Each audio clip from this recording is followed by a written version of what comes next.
জমজমের পানিতে ইয়া সালাম উপরে ফু দিয়ে ঘরে ছিটিয়ে দিলে কি হয়? জমজমের পানিতে কিন্তু অনেক বরকত রয়েছে, এটা কিন্তু আমরা অনেকেই জানি।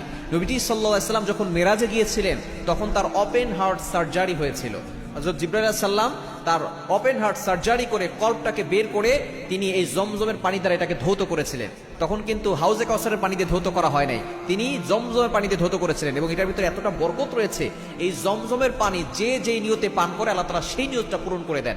জমজমের পানির ভিতরে যদি আপনি ইয়া সালামু আপনি 111 বার পড়তে পারেন, এরপরে সেই পানিতে ফু দিয়ে ওই পানিটা যদি আপনি খান, আল্লাহ পাক রব্বুল আলামিন আপনাকে সুস্থতার নিয়ামত দান করবে। এবং ঘরে ছিটিয়ে দিলে আল্লাহ পাক রব্বুল আলামিন ঘরের সকল অশান্তি দূর করবেন। কেননা ইয়া সালাম আল্লাহর এমন একটি নাম, হে শান্তি দানকারী।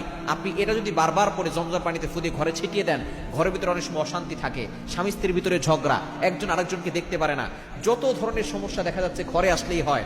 দেখা যাচ্ছে ঘরের বাইরে ভালো থাকে, ঘরের ভিতরে সমস্যা। এগুলো অনেক সময় জিনের প্রভাবের কারণে হয়, ব্ল্যাক ম্যাজিকের কারণে হয়, কুফরি কালামের কারণে হয়, সন্তান কথা শোনে না, দেখা যাচ্ছে ঘরের ভিতরে কোনো বরকত নাই, এরপরে ঘরের লোকরা বারবার অসুস্থ থাকে। এই আমলটা যদি আপনি করতে পারেন, জমজমের পানিতে ইয়া সালামু 111 বার, আগে পরে আপনি অবশ্যই 3 বার করে দুরূদ শরীফ পড়ে নেবেন, এরপরে আমলটা করবেন, ঘরে ছিটিয়ে দিবেন, দেখবেন ঘরের ভিতরে বরকত আসবে, ঘরের সকল অভাব দূর হবে, সকল বিপদ দূর হবে, ঘরের সকল বালা মুসিবত দূর হবে, এবং ঘরের ভিতরে আল্লাহ পাক রব্বুল আলামিন শান্তি দান করবে ইনশাআল্লাহ।